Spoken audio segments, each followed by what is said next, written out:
হ্যাঁ WhatsApp guys, কেমন আছো সবাই? আশা করি সবাই খুব ভালো আছো। প্যান্ডাম অ্যানিমেশন এন্ড ড্রামার আজকের পর্বে নারুটো সিরিজ এক্সপ্লেন করতে যাচ্ছি। তো আগের ভিডিওতে সাপোর্ট করার জন্য আপনাদের সবাইকে ধন্যবাদ। আর আপনাদের কাছে আমার একটা রিকোয়েস্ট আছে, যা হলো প্রতি ভিডিওতে 10টি করে সাবস্ক্রাইবার কমপ্লিট করে দিন। তো কথা না বাড়িয়ে চলো মূল ভিডিওতে যাওয়া যাক। তো এপিসোডের শুরুতে আমরা দেখি ব্রিজ বানানোর কাজ চলছে আর সেখানে সাকুরা বসে আছে। সাকুরাকে দেখে তাজুনা বলে, তোমার সেই দুজন টিমমেট কোথায়? সাকুরা বলে, ওরা পা দিয়ে গাছে ওঠার প্র্যাকটিস করছে। তখন তাজুনা বলে, তাহলে তুমি এখানে কি করছো? তুমি প্র্যাকটিস করবে না? তখন সাকুরা বলে, আমার প্র্যাকটিস করা লাগবে না, আমি এতে এক্সপার্ট। তাই কাকাশি আমাকে আপনার সুরক্ষার জন্য পাঠিয়েছে। তখন তাজুনা বলে, সত্যি তুমি ভালোই মজা করতে পারো। এটা শুনে সাকুরা রেগে যায়। এরপরের সিনে আমরা নারুটো আর সাসুকেকে দেখতে পাই, তারা প্র্যাকটিস করতে করতে ক্লান্ত হয়ে পড়েছে। তখন নারুটো বললে, এটা এত কঠিন কেন?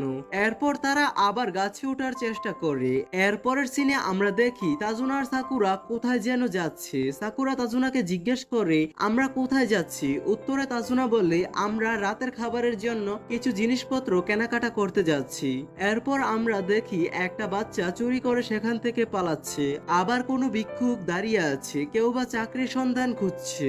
এসব কিছু দেখে সাকুরা মনে মনে বলতে থাকে, ওদের সাথে আসলে কি এমন হয়েছে? এরপর তারা একটা দোকানে যায় আর এখানে খুবই অল্প কিছু খাবারের জিনিস ছিল, যা দেখে সাকুরা বলে, এটা কি আসলেই কোনো দোকান? এরপরে আমরা দেখি একটা লোক সাকুরার ব্যাগ চুরি করার চেষ্টা করে কিন্তু পারে না। সাকুরা ওকে মেরে ওর অবস্থা খারাপ করে দেয়। বাসায় যাওয়ার পথে তাজুনা ওকে বলে, তুমি তো আসলেই আমাকে চমকে দিয়েছো, আমাদের এখানকার মেয়েরা তো তোমার মতো লড়াই করতে পারে না। পরে সাকুরা বলে, এখানকার অবস্থাই তো ভালো না, ওদের অবস্থা এমন কেন?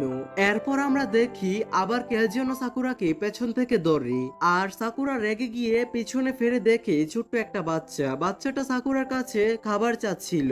এটা দেখে সাকুরার মন খারাপ হয়ে যায় আর সাকুরা সেই বাচ্চাটিকে কিছু চকলেট দেয়। বাচ্চাটা চকলেট পেয়ে অনেক খুশি হয়ে যায় আর সাকুরাকে ধন্যবাদ জানিয়ে সেখান থেকে চলে যায়। তাজুনা বলতে থাকে, এখানে সব গাটোর জন্য এমনটা হচ্ছে, কেউই ওর ব্যাপারে কথা বলতে চায় না, সবাই ভেতর থেকে ভেঙে পড়েছে।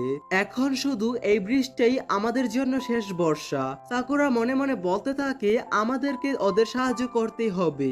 এর পরের সিনে আমরা দেখি সাসকে আর নারুটো ট্রেনিং করতে থাকে এবং ওরা ওদের সর্বোচ্চ লেভেল পর্যন্ত ওঠার চেষ্টা করে। এরপর নারুটো সাসকের দিকে তাকিয়ে বলতে থাকে, সাসকে তো আমার থেকে অনেক উপরে উঠে গিয়েছে।